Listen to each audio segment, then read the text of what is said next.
जो एक विचार रखा हुआ है कि आज प्रश्न उत्तर का सेशन है, तो जीवन से जुड़े हुए कुछ प्रश्न हो सकते हैं। ये कोई आवश्यक नहीं है कि उसका उत्तर हम कोई बढ़िया दे पाए, बस इसे जस्ट हमारे विचारों में कुछ चीजें और डेवलप हो, जिन चीजों पे नहीं सोचते हैं उन पे सोच पाए, उसके हेतु ये है। और प्रश्न उस विषय से रिलेवेंट नहीं होंगे या तो जरूरी भी नहीं है कि उस प्रश्न को ले पाए, तो कोई ज्यादा सीरियस होकर इस आयोजन को नहीं करना है। सब हम जैसे फ्री होके कोई भी गपशप करते हैं, गपशप। आज गपशप का दिन है, प्रश्न उत्तर का दिन नहीं। तो कोई भी बात किसी को अच्छी नहीं लगे, उचित नहीं लगे, तो उसको हल्के में रखना। तो आज का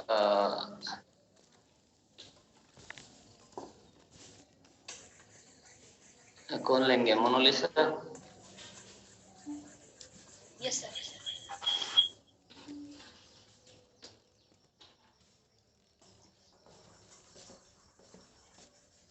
प्रणाम सर। सबको लेना है ना सर, जो जो हैंड राइज किए हैं? हाँ, प्रश्न अपन समझ लेते हैं। अपने को जरूरी थोड़ी मेरे को हर प्रश्न का उत्तर आता है। जिसका आएगा उसको अपन कोशिश करेंगे बातचीत करने की। जी सर, आपके पहले मैं वो सबसे क्षमा मांगता हूँ कि मैं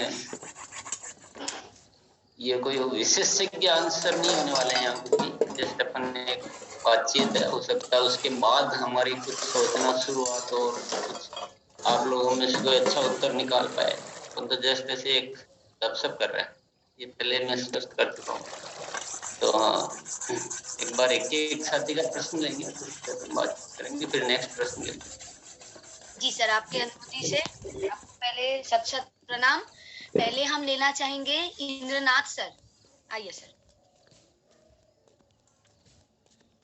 हेलो जी सर।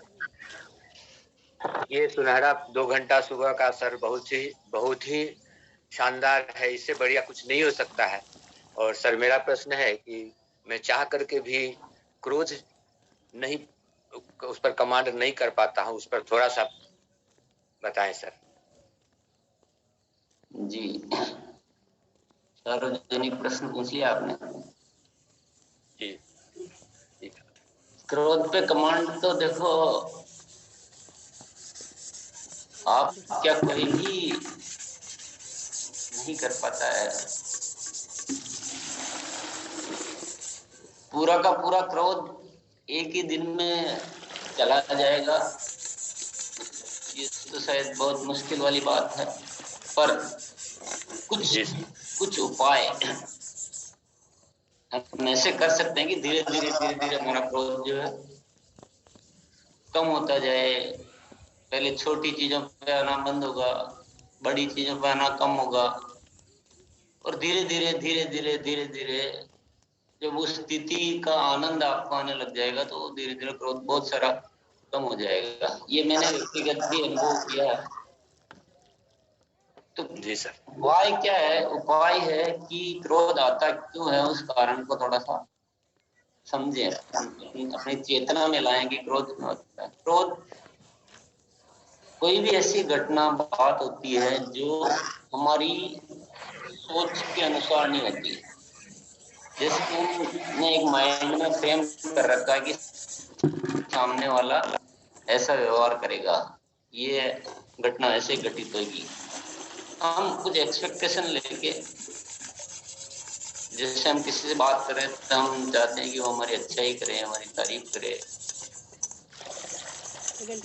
ये ऐसी बहुत सारी कुछ बातें होती है जो हम सोच, हमारे मन में वो फ्रेम है कि ऐसा ऐसा होना चाहिए। ऐसा होता नहीं, ऐसा तो कैसे हो सकता है?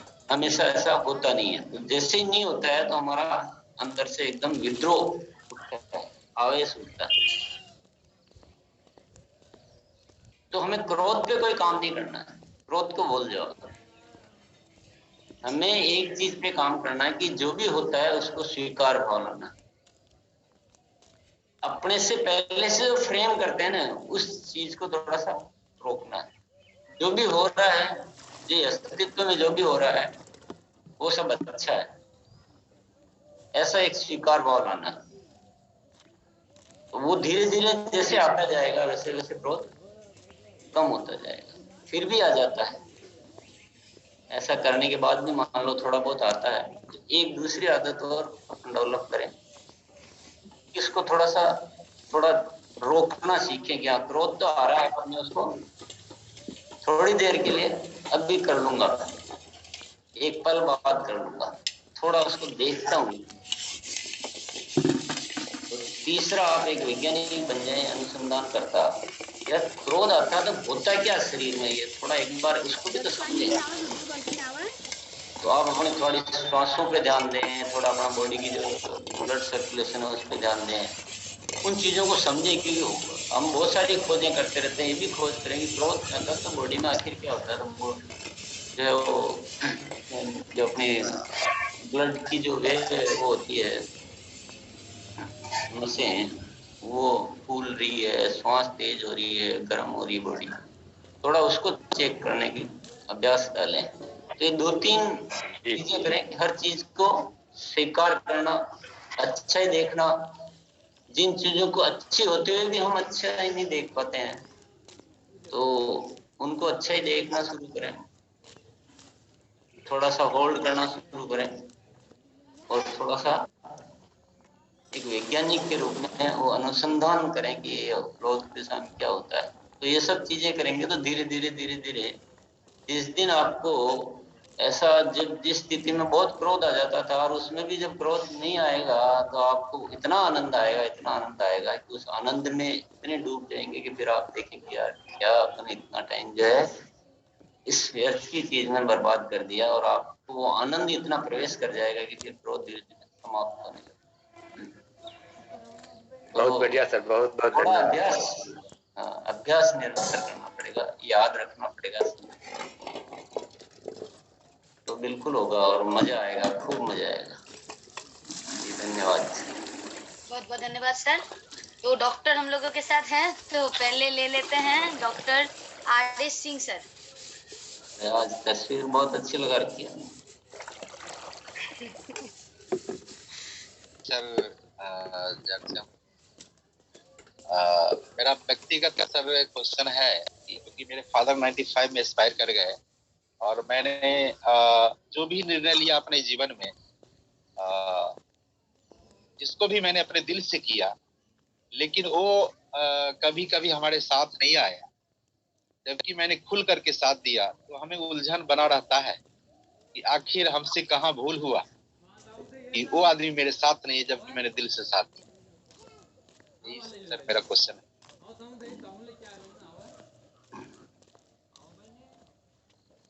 आप जीवन में कुछ भी करते हैं और दूसरे भी कुछ भी करते हैं, तो आप अपना करना तो निर्धारित कर सकते हैं, दूसरों का करना आप थोड़ी निर्धारित कर सकते हैं।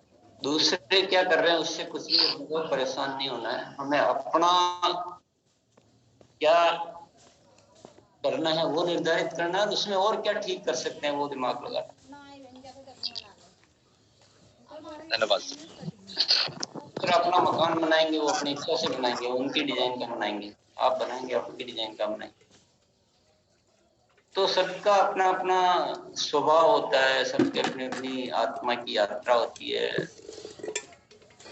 तो तुलसी या संसार में भांति भांति के लोग, सबसे हिल मिल चालिए नदी नाव संजोग। ये दुनिया बड़ी विचित्र है, तो उसको अपने को ज्यादा न अपने हाथ में होता है, न कुछ सोचने की जरूरत है, न उससे कुछ परेशान होना है। अपन क्या अच्छे से अच्छा कर सकते हैं, उसी पे सारी एनर्जी, सारा कंसंट्रेशन अपने को। धन्यवाद। जी धन्यवाद। बहुत बहुत धन्यवाद। डॉक्टर सीपी वर्मा सर बोलिए। आदरणीय सर को बहुत बहुत प्रणाम। सर थोड़ा सा एक्सपीरियंस शेयर करें और फिर प्रश्न करेंगे। जी।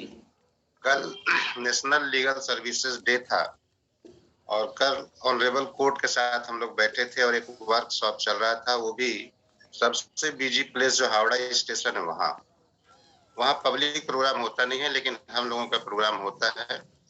तो उस प्रोग्राम में 21 हैबिट का मैंने वर्कशॉप कराया और हमारे ऑनरेबल जितना जजेस थे और हमारे सीनियर वकील थे और वहाँ के जो ऑफिसर्स थे, वो तो 1 या 2 मिनट का प्रोग्राम था, लेकिन इस 2 मिनट में ही प्रोग्राम जो है कुछ दूसरे टाइप से हिट हो गया। और मैंने बताया कि हमारे आदरणीय गुरुजी इसको दीपावली के दिन 21 दीपक के साथ बोले इसको अपनाना है, तो एक बहुत अच्छा मैसेज गया सर।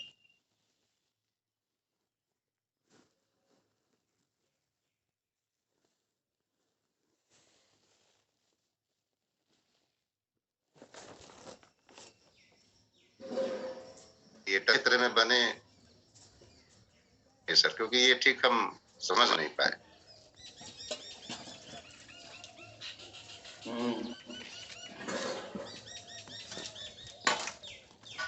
बढ़िया प्रश्न है और आप जिनसे हम खुद आपसे कुछ जानना चाहते हैं आज मुझसे कुछ पूछ रहे हैं, तो मेरे लिए बहुत परीक्षा की घड़ी है। रचनाकार का कुछ ऐसा कर सकते हैं कि हमें बाहर से जो भी जानने को मिलता है उसमें हम अपनी तरफ से उसको जितने तक मिला उससे और बेटर कैसे कर सकते हैं किसी चीज को। ऐसी चीज सोचना जिसने जो कहीं से नहीं मिली, हमने सोची, वो जिंदगी का कुछ भी हो सकता है। जैसे विशेष तौर से यहाँ वो सब्जेक्ट में इसलिए रखता हूँ कि यहाँ जो हम चर्चा कर पाते हैं वो तो लिमिटेड होती है, उस जिंदगी का सब कुछ यहाँ कवर नहीं किया जा सकता, और जो इंसान को खुद करना है वो भी सब कुछ यहाँ डिस्कस करना पॉसिबल नहीं है। तो सब अपने अपने स्तर पर और श्रेष्ठ चीजों की ओर सोचते रहे, कुछ और निकाले। जैसे हैबिट्स ही है तो हैबिट्स का कोई लिमिट्स नहीं है कि बहुत ज्यादा यहाँ डिस्कस कर लेंगे तो इतनी मिक्स हो जाएगी कि किसी को, क्योंकि याद रखने का अभ्यास है हैबिट्स। यहाँ पर जो अपन करते हैं अभ्यास करते हैं तो वो रोज रोज याद रहनी चाहिए, इसलिए हम बहुत ज्यादा आदतों का जिक्र नहीं करते हैं कि अभी इतने दिन में अपन बहुत सारी जिक्र कर सकते थे, बहुत सारे 100 हैबिट्स पे बात कर सकते थे, पर अभ्यास नहीं हो पाता क्योंकि ज्यादा हैबिट्स पे डिस्कस कर लेंगे तो किसी को कुछ याद नहीं रहेगा। तो याद रहना अभ्यास का तरीका ही याद रहना। तो रचनात्मकता पे यह है कि आपको अन्य हैबिट्स पर भी अपने तरीके से सोच कर उन पे आपको काम शुरू कर देना है। तो ये तो एक एग्जाम्पल हुआ, ऐसे हर विषय में होता है। मान लो आप अपना कारोबार भी करते हैं या अपना और भी कुछ कर्म करते हैं, तो उस कर्म करने के लिए जो जानकारी बाहर से मिल रही है वो तो सीमित है ना, और उसमें आप अपने तरीके निकाल के और अन्य चीजें करके करते भी हैं, उसी को रचना कहते हैं। और ये अनलिमिटेड स्कोप है रचना का। इंसान जो है ना, इसमें रचनात्मकता का भंडार होता है। जीवन एक खोज जो है ना, वो पूरा इसी विषय पे ही बुक लिखी हुई है कि आप में केवल फॉलोअर मत बनो, कि आप मानते हो तो जीवन में उन लोगों को हो जो जिन्होंने अपना कुछ रास्ता डेवलप करके बताया। हम ज्यादातर उन्हीं लोगों को ही मानते हैं कि जिन्होंने एक नया रास्ता दिया, अच्छा रास्ता, लेकिन हम खुद केवल उनको फॉलो ही करते हैं। तो थोड़ा सा भावार्थ आप समझ गए होंगे, बाकी तो आपको।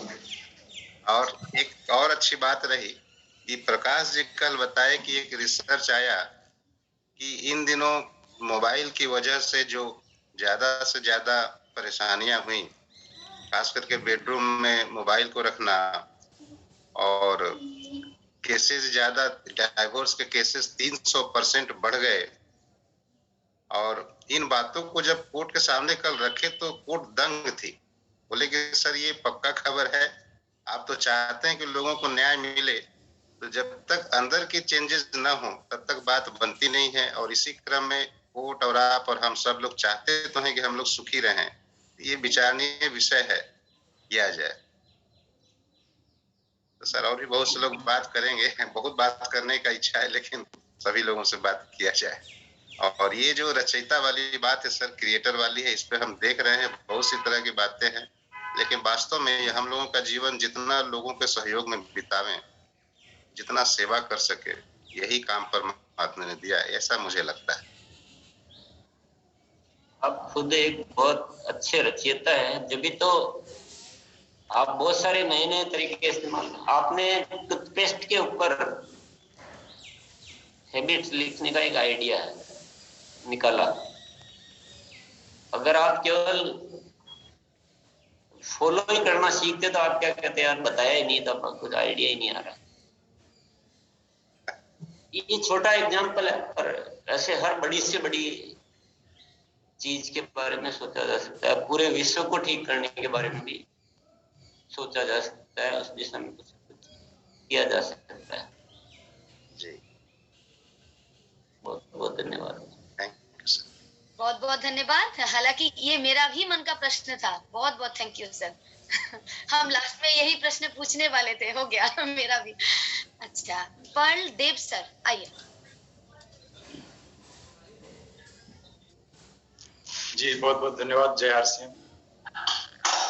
सर मेरा प्रश्न तो कुछ नहीं है, मैं आपसे प्रश्न करने के लायक नहीं हूँ, पर आज वर्तमान परिस्थिति में आप जो चीजें हमको सिखा रहे हैं, इसे हम एज इट इज दूसरों तक कैसे पहुंचा पाएं। और चूंकि वर्तमान परिस्थिति में जहां तक आप भी देख पा रहे होंगे कि सोशल मीडिया पूरी तरह से लोगों पर हावी है, मोबाइल पूरी तरह से हावी है।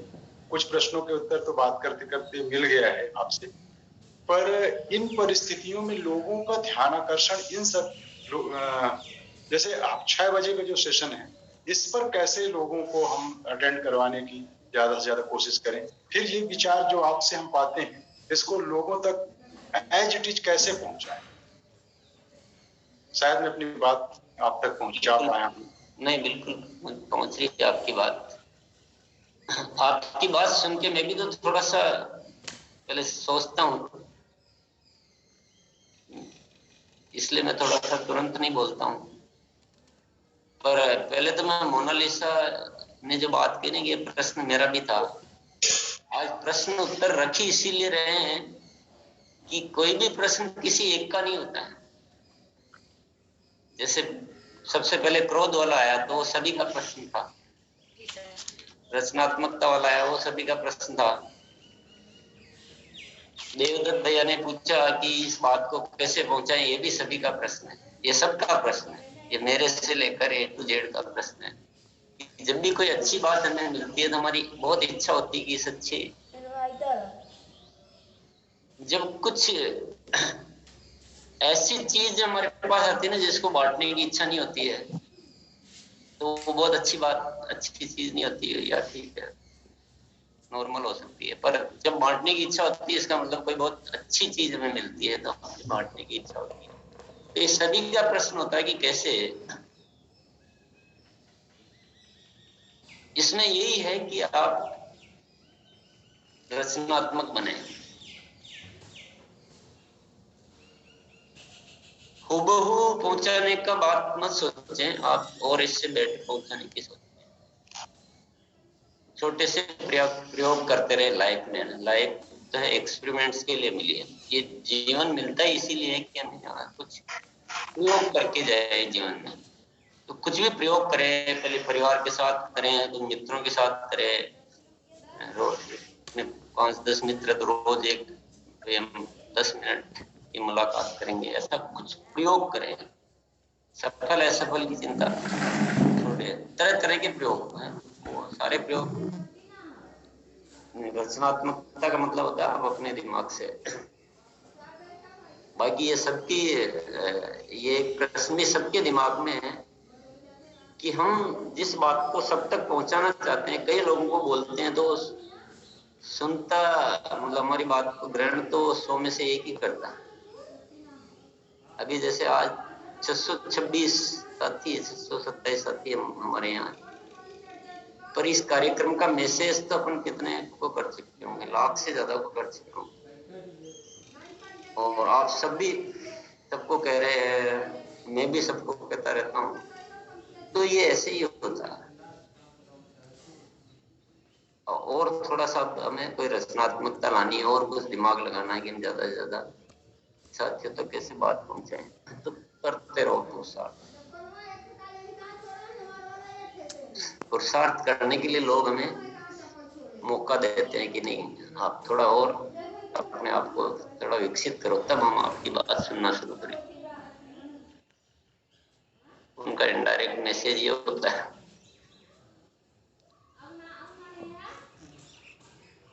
बहुत बहुत धन्यवाद। अरुण सर। सर जी प्रणाम, वंदन सर जी। मैं अरुण खंदारे, जालना, महाराष्ट्र से बोल रहा हूँ सर जी। आदरणीय गुरुजी से मेरा ये प्रश्न था, यानी कि एक्सपीरियंस पूछना था कि सर एक बार प्राध्यापक बाबू पवार सर और हम आपसे मिले थे, तो मेरा प्रश्न ये था कि विपरीत परिस्थिति में अपना मानसिक स्वास्थ्य और शारीरिक स्वास्थ्य कैसा रख सके, क्योंकि आर्थिक स्वास्थ्य तो हम बाद में बना सकते हैं। तो सर जी ये मेरा प्रश्न था। प्रणाम सर जी। परिस्थिति विपरीत है, ये निर्णय किसने किया?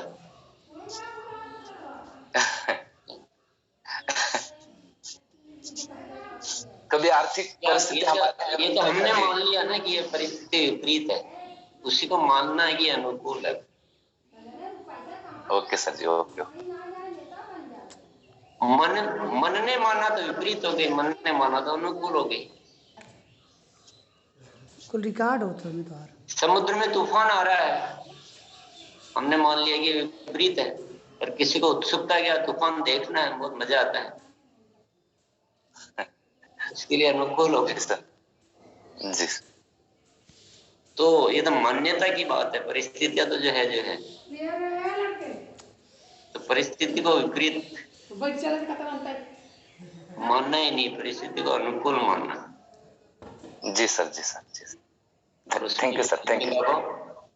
बहुत अच्छी खुशी से आराम से अपनी जो भी भूमिका करनी है उसको। जी सर, जी सर। देखो हर चीज क्या है कि 1 मिनट में कुछ भी होने वाला नहीं है। अभ्यास से थोड़ा बात सुनने में क्या अजीबोगरीब लगती है, सभी को लगती है, मेरे को भी लगती है, कैसे कैसे हर चीज को अनुकूल माना जा सकता है। लेकिन जब आप प्रयोग शुरू करेंगे ना, तो आपको पहले कुछ चीजें अच्छी लगने लग जाएगी, फिर थोड़े उससे और 10% अच्छी लगेगी, फिर 20%, फिर 50%, फिर एक दिन आपका ऐसा मन का विकास होगा कि आपको हर परिस्थिति में अनुकूलता नजर आएगी। अभ्यास से करना पड़ेगा सर जी। Thank you sir, thank you sir, thank you sir. बहुत बहुत धन्यवाद। मानिक सर। सर मेरा 2 क्वेश्चन था। एक था सर, हम लोग तो बोल तो देते थे निरंतर कोई भी काम करेंगे, लेकिन निरंतर काम मतलब कर नहीं पाता, उसके लिए क्या करना पड़ता है? और एक है सर, हम लोग प्रकाश जी से मेडिटेशन करने का मतलब सही उपाय क्या है, कैसे मतलब करने से मेडिटेशन सक्सेसफुल होगा? निरंतरता के लिए क्या करना चाहिए? आपका बच्चा या छोटा भाई या छोटी बहन जो आप कहना चाहते हो और वो नहीं करता तो क्या करते हो? समझाते हैं। कैसे समझाते हैं? समझाते हैं प्यार से आराम से समझाओ जो करने के लिए। डांट के भी तो समझाते हैं। हाँ सर, डांट के भी समझाते हैं जी। बच्चों को जैसे समझाते थे, दिल भी बच्चा है, गाना है ना, दिल तो बच्चा है। जी सर। पहले प्यार से समझो, फिर नहीं मानता तो डांट के समझो।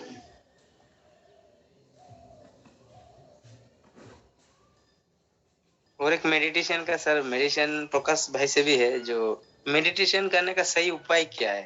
2 मिनट 1 मिनट करने का मतलब अंदर से वो मतलब कॉन्शियस नहीं, रेगुलरिटी जो करना चाहिए वो नहीं होता है। मेडिटेशन करने का सबसे बढ़िया उपाय है, पहले तो आराम से बैठ जाओ, जिस स्थिति में शरीर को अनुकूलता महसूस होती है। फिर शरीर की याद नहीं आनी चाहिए कि मेरा ये हाथ कंफर्टेबल नहीं है, मेरा पाँव कंफर्टेबल नहीं है, मेरी कमर कंफर्टेबल नहीं है। जो स्थिति में कंफर्टेबल लगता है वो बैठ जाओ, और बैठ के आंखें बंद कर लो, सहजता में आ जाओ, और फिर जितने भी विचार आते हैं उन सबको इनवाइट करो। जी सर। कि अब मैं सारे विचारों को देखता हूँ। ठीक है सर, थैंक यू सर। विचार मत करना, लाने की कोशिश करना। अच्छा, विचारों को लाना है सर? यस। अच्छा, हम तो वो क्या कर रहे हैं इसीलिए नहीं होता है। हाँ, हम दूर भगाते थे। पूरा तो दिन को सर ज्यादा आते हैं सर, पूरा दिन को मतलब क्या करूं उसका विचार भी सर आना सही है क्या मेडिटेशन में सर? सब कुछ सही है, जो भी आ रहा है लाओ। Thank you sir. Thank you sir. Gopal Prasad sir. Actual में जब रोकने की कोशिश करते हैं ना तो ज्यादा आते हैं। प्रणाम सभी गुरुजनों को। इसलिए उल्टी बात कर रहा हूँ। सर आवाज़ें जा रही है? हेलो। हाँ आ रही है, आवाज आ रही है। सभी गुरुजनों को प्रणाम। मैं इस मीटिंग के माध्यम से सर बहुत कुछ सीख रहा हूँ, और लोगों के आदत में भी अपने आदत को डालने की कोशिश कर रहा हूँ। और मेरा यह कहीं सभी लोगों से है कि अपनी अपनी आदत में अच्छी सुधार ला लें, तो धीरे धीरे इस समाज का परिवर्तन हो सकता है। पहले मैं बदलूं, धीरे धीरे दूसरों को बदलूं, और यही मेरा एक आंतरिक सोच है कि मैं दूसरों का कुछ मदद कर सकूं। इसी में मैं लगा रहता हूं सर। चलो बहुत मुकेश सर।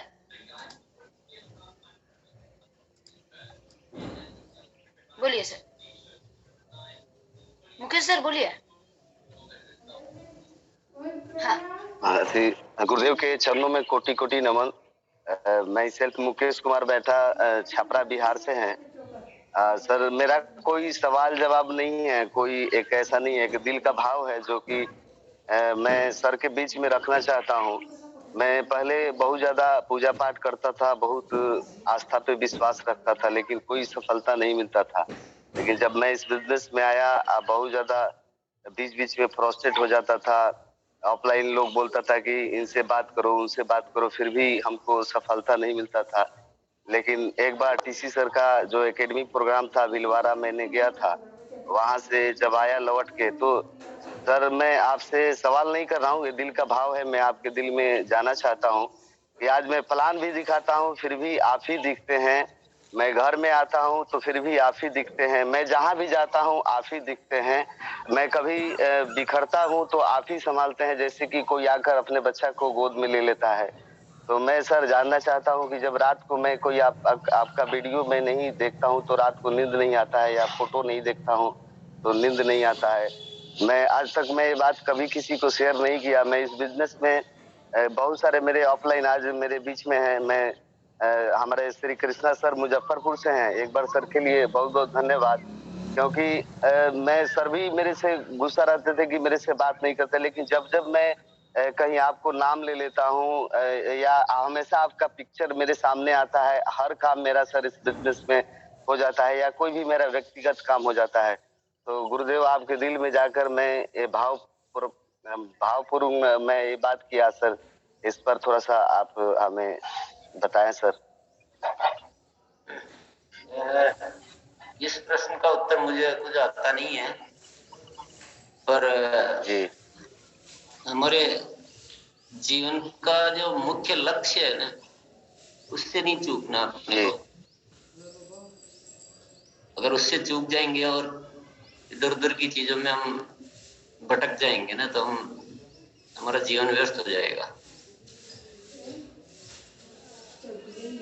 तो अपना मुख्य लक्ष्य है ना, उस पे आगे बढ़ते रहो, उस पे काम करते रहो, जो भी अपन ने सोच रखा। जी, मैं जो भी लक्ष्य लेता हूँ आपके नाम लेके सब चीज हो जाता है सर। मैंने आप कृपा बनाए रखिएगा गुरुदेव ऐसे ही मेरे ऊपर। मैं आपका बहुत कोटि कोटि नमन करता हूँ सर। चलो बहुत बढ़िया, आगे बढ़ते हैं। रितेश भाटी बोलिए आप। गुरुदेव को प्रणाम, नमस्कार। मेरा एक क्वेश्चन है, किसी की बात पे हंसना और उसकी बात पे मुस्कुराना में क्या अंतर है? बहुत अंतर है। वही तो जानना है, क्या अंतर है? किसी की बात पे हंसना मतलब इसका तात्पर्य अलग अलग हो सकता है कि किसी के मजाक बनाना, ऐसा पूछ रहे हो क्या? यस। एक किसी ने बोला और आप एक हंसे उसकी बात पे, तो वो तो है उसको, उसके लिए अच्छा बताना उस बात को। लेकिन उसका मजाक के रूप में हंसना गया है, क्या है, जैसे बेकार बात कर रहे हो, वो तो उल्टा हो गया मामला। ये तो कोई प्रश्न वाली बात नहीं है, तुम क्या टाइम पास कर रहे हो? किसी की बात का मजाक थोड़ी बनाना अपने को। किसी की बात से हंसी लाना, प्रकट करना, मुस्कुराहट लाना, तो वो तो अच्छा, उसको अच्छा बताना हुआ। पर एक हंसी उड़ाना, अभी ठीक है ना, ये ज्यादा सब्जेक्ट चर्चा करने का जरूरत नहीं, ये सब हम सब अच्छी तरह से जानते हैं। किसी के मन में दुख ना पहुंचे उस बात पे हंसना है, मतलब गुस्सा हो गया तो हंसी के उसको ठीक करना है, लेकिन किसी को मतलब दुख पहुंच जाए उस तरीके से हंसना नहीं है, खुशी देने के लिए हंसना है। बिल्कुल। रमेश सर आज आप बोलिए। गुरुदेव को प्रणाम, सभी को जय श्री राम। रामेश्वर सिंह रोहतक हरियाणा से। देवदत्त जी ने जो प्रश्न पूछा वही प्रश्न था, वो उत्तर तो गुरुदेव ने दे दिया। मैं लगातार इस सेशन में हूँ, लाखों लोगों की जिंदगी आपने बदली, करोड़ों करोड़ों लोगों की बदलेंगी। टीम के काफी साथी जुड़ते हैं प्रतिदिन। यही सवाल था कि और लोगों को क्या लाइन कही जाए कि वो इस प्रोग्राम में आए। बस नमस्कार, प्रणाम गुरुदेव। चलो आगे बढ़ते हैं। बहुत बहुत धन्यवाद। TWTBL गौतम जी। आदरणीय सर को मेरा कोटि कोटि नमन। सर मेरा एक क्वेश्चन है, जो कि मेरा पर्सनल एक घटना हुई थी मेरे साथ में सन 2006 की 2006। तो उस समय जब ये घटना मेरे साथ हुई तो मुझे उस समय सब कुछ बिल्कुल बेकार लगने लगा। मतलब जैसे कि मोह माया जो होती है ना सर, वो सब कुछ मुझे, चाहे वो घर है या किसी गाड़ी है या मतलब कोई भी धन हो या कुछ भी हो, माँ बाप भाई रिश्तेदार सब मुझे बेकार लगने लगे। अचानक से घटना हुई मेरे साथ में, जैसे एक नया जन्म हुआ हो मेरे इस जीवन पर, धरती पर। तो मैं अपने आप से ही सर डरता था। जब मैं आईना देखता था तो मैं सोचता था कि तू कौन है, कहाँ से आया है, तुम्हारा जन्म क्यों हुआ है, और जन्म हुआ है तो फिर मृत्यु क्यों है, जो सत्य है। तो मैं 1 महीना सर मैं अंदर कमरे के अंदर रहा, और कमरे के अंदर फिर जो मम्मी पापा है वो कहने लगे भाई कुछ भूत प्रेत का साया है, तो कहीं और दिखाते हैं किसी पास। मैं बोलता था कि मुझे कुछ नहीं हुआ है, मैं अपने आप में खोया हुआ था। तो 1 महीना सर मैंने कुछ नहीं खाया, मैं बिल्कुल घर में ही रहा हूँ अंदर ही। तो धीरे धीरे जैसे सर मेरा जन्म हुआ है तो फिर मैंने समझा कि मैं अपने आप को ही सोचने लगा कि तू कौन है, मतलब तुम्हारा उद्देश्य क्या है तुम्हारा, और जब जन्म हुआ है तो फिर सत्य क्यों है, मृत्यु क्यों है फिर यहाँ पे। तो वो सारी चीजें घटना मेरे साथ हुई सर। और फिर मुझे एक मेरा नया जन्म हुआ। तो सर में ये मेरा एक छोटा सा क्वेश्चन है कि ये फिर हर व्यक्ति के साथ में, जैसे कि वो कोई भी कर्म करता है या कोई गलत कर्म करता है या जो भी करता है, अगर ये चीज कि वो अपना स्वरूप को पहचाने, तो कौन है, मतलब इस धरती पे क्यों आया, तो मैं ऐसा मानता हूँ कि वो उसके हाथों कोई भी चीज अगर वो करता है तो वो उस परमात्मा को, उस ईश्वर को, या वो उसको करने से पहले वो डरेगा उस चीज से। और जब मृत्यु से, मतलब हर आदमी कहता है कि भाई चलो ये तो सत्य है, लेकिन फिर वो उससे डरता क्यों है? मतलब मेरे साथ सर ऐसा हुआ कि मैं जीते जी मैंने उस चीज को महसूस किया है, सत्य को महसूस किया है, जीते जी मेरे साथ में घटना हुई है। तो मैं ये जानना चाहता हूँ sir. Thank you so much. Actual प्रश्न क्या हुआ कि लोग मृत्यु से डरते क्यों हैं, यह प्रश्न है या क्या प्रश्न है? प्रश्न हाँ सर, मेरा यही क्वेश्चन है कि वो अपने आप को पहचान क्यों नहीं पाते हैं कि तू कौन है? जैसे मेरा नाम बीएल गौतम है, मेरा नाम बीएल गौतम तो नहीं है, वो तो रखा गया है, लेकिन जो मेरा स्वरूप है सर, मैं अपने आप से भी डरता था बहुत कि तू कौन है उस 2006 में। तो मेरा नया जन्म हुआ आज धरती पर, तो मेरा यही क्वेश्चन है सर कि वो अपने आप को क्यों नहीं पहचान पाते एक मनुष्य कि तू कौन है? अगर वो पहचान ले तो वो शायद जितने भी कर्म है, जितने भी आज, तो वो शायद, तो ये क्वेश्चन है सर मेरा कि वो डरता क्यों है फिर मृत्यु से। प्रश्न थोड़ा सा अच्छे लेवल का प्रश्न है। उस लेवल तक की बातें तो मैं यहाँ जनरली करता भी नहीं हूँ, क्योंकि वो एक अलग लेवल है और उसको शॉर्ट में बताना मुझे थोड़ा रिस्की लगता है कि अपन कुछ शॉर्ट में कुछ बातें बताते हैं और उसका थोड़ा सा कोई लोग उसको आधा समझे, कुछ अधूरा समझे, कुछ क्या समझे, इसलिए अपन वो सब्जेक्ट उस लेवल पे नहीं जाते हैं। पर पूछा तो मैं फिर भी कोशिश कर लेता हूँ। भैया ने एक बहुत अच्छी बात कही है, जिस तरफ हम लोग जाते ही नहीं, मतलब हम अपने विषय में ले लेते हैं जीवन में,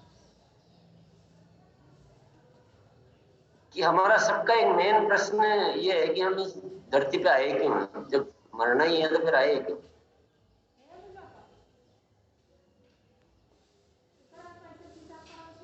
तो मरना और आना ये दोनों ही झूठ है। न तो हम आए हैं न मरेंगे, ये सबको पता है कि नहीं?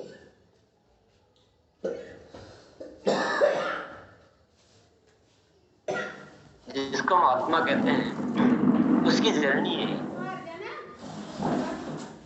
जो नए स्वरूप में आई है और फिर इस स्वरूप को बदलकर फिर एक नए स्वरूप में जाने वाली। पर ऐसा क्यों होता है, क्यों आती है? 3 मकसद होते हैं आत्मा को एक जीवन में आने के। 3 मकसद क्या क्या होते हैं?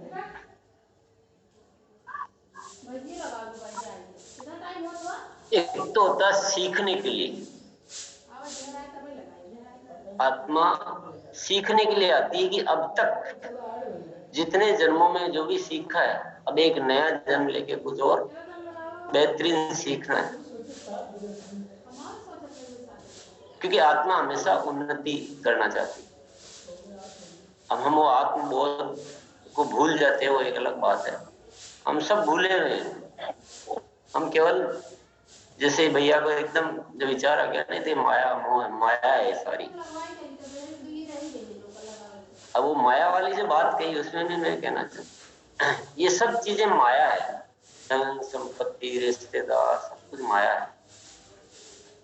इनसे अटैचमेंट हो रहा है तो भी गलत हो रहा है, इससे व्यर्थ लग रहा है तो भी गलत हो रहा है। यानी व्यर्थ भी लग रहा है तो कुछ ना कुछ लग रहा है, तो बात दोनों में एक ही है।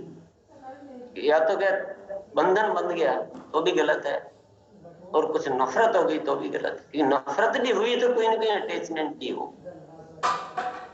जो सहजता है वो सही स्थिति, जो सब कुछ है वो है, ये सारी परमात्मा की बनाई हुई चीजें हैं।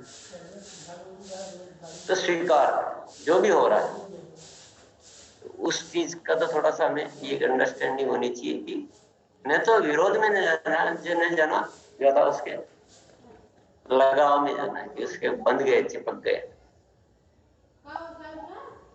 दूसरी बात, जो हम आत्मा की जर्नी की जब बात करते हैं, एक तो आत्मा आती है सीखने के लिए, दूसरा आती है अनुभव लेने के लिए,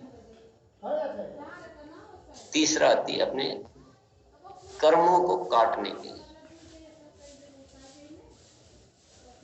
जो भी पिछले कर्म है उनको काटने के लिए। तो जैसे किसी का कोई गलत हो गया, किसी के पिछले जन्म में या पिछले जन्मों में कुछ गलत हो रखा है, तो उसको अपन कहते हैं कि यार ये तो बहुत अच्छा करता है, तभी इसके साथ कुछ गलत हो जाता है, और गलत करता है तभी।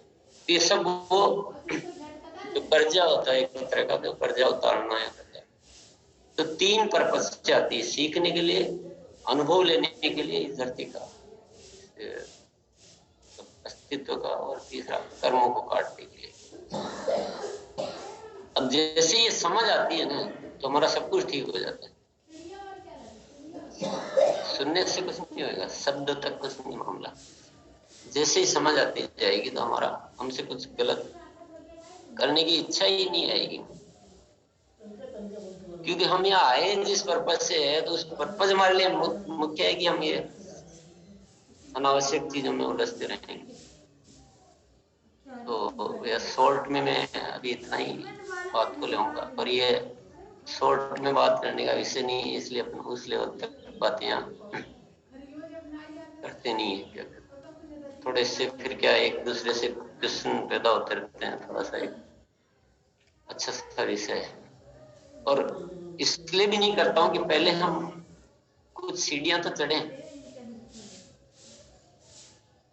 एकदम पहले टॉप की मंजिल पे चढ़ के देखने से पहले की सीढ़ियां चढ़ना जरूरी है। कि पहले हम थोड़ी सी जो स्मॉल हैबिट्स है उनको चेंज करें, थोड़ा सा जीवन में अच्छा उद्देश्य लाएं, कुछ अच्छा यहाँ प्रवेश करें, तो वो स्थिति आती है। और तीसरा कारण ये भी है कि मैं उस विषय का उतना विशेषज्ञ भी नहीं हूँ, क्योंकि अपन एकदम आम,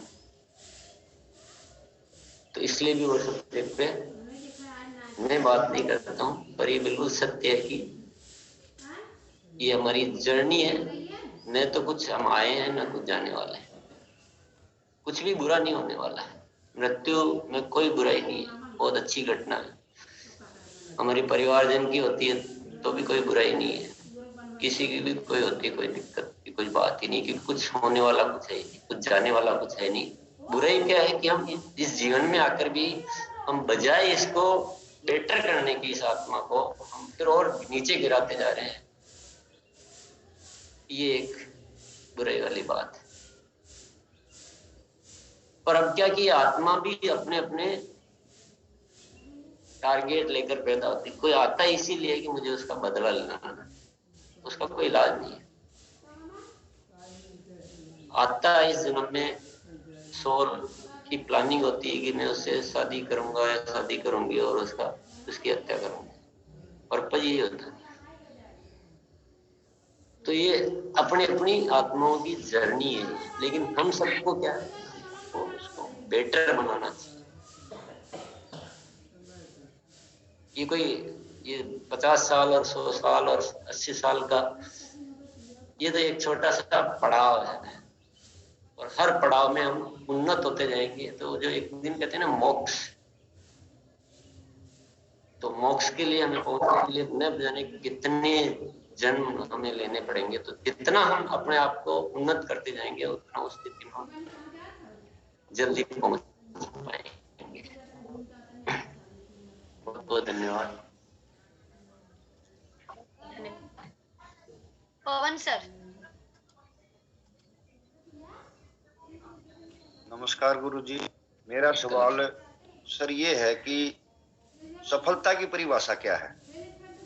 लोगों के जीवन में काम आना सफलता है या पैसा कमाना सफलता है? सर यही उलझन है। सफलता की परिभाषा सर क्या है? सफलता की परिभाषा यह है कि जो हमारे पास है उसमें आनंद से रहना।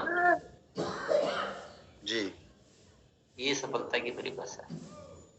जी गुरुदेव, बहुत बहुत धन्यवाद गुरुदेव।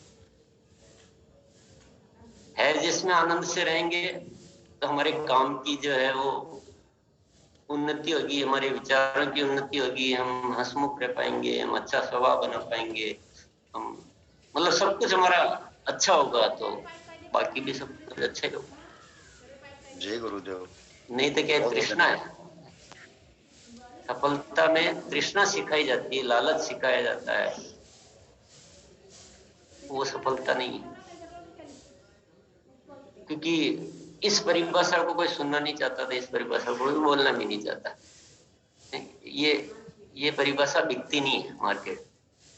जी गुरुदेव, हम अपने आप में खुश रहते हैं गुरुदेव, इसको न सुनाई देता न बोल सकती, फिर भी हमारा तालमेल इतना गजब का है गुरुदेव, बहुत ही प्यार से जीवन कट रहा है, बहुत ही प्यार से जीवन कट रहा है। ये सबसे बड़ी सफलता है, ये आत्मा की उन्नति है।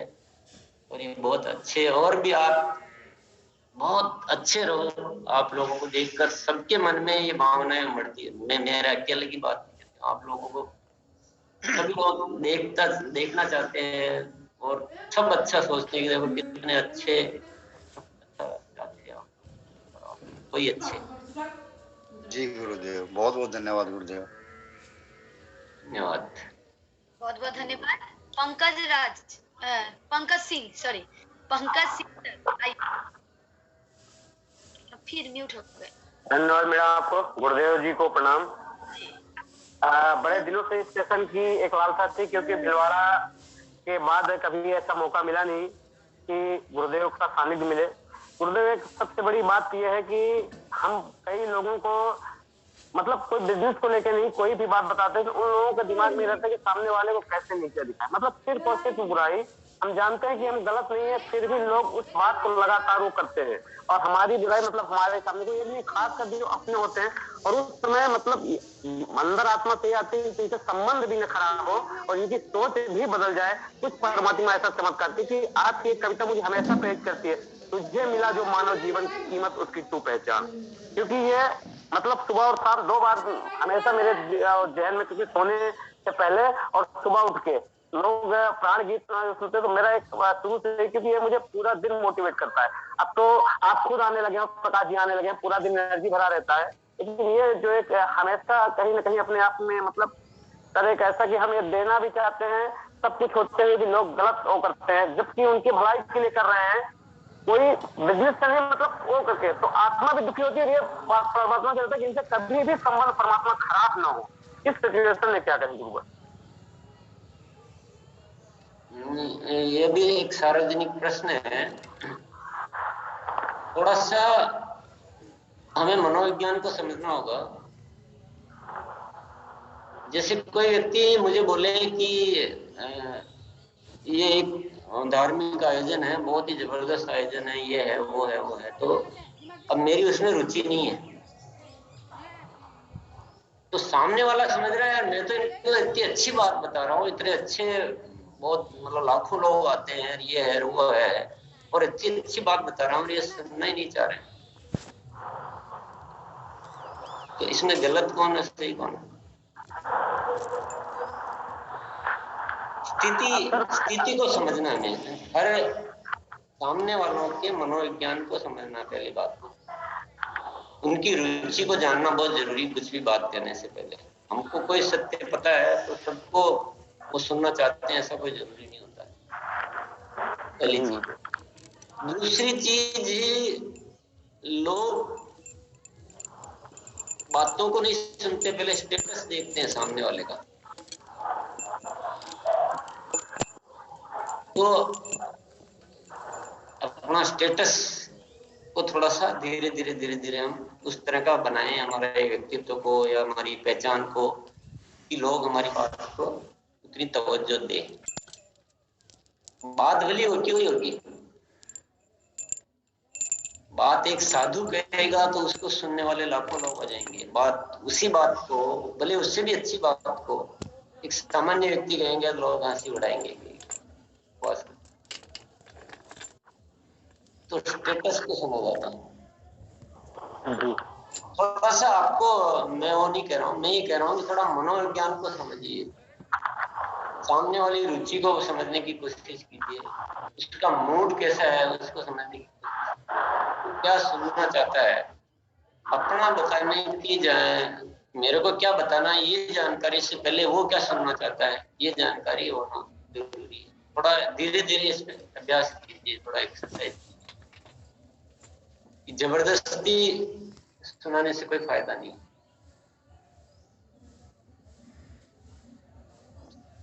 थोड़ा अभ्यास कीजिए आप।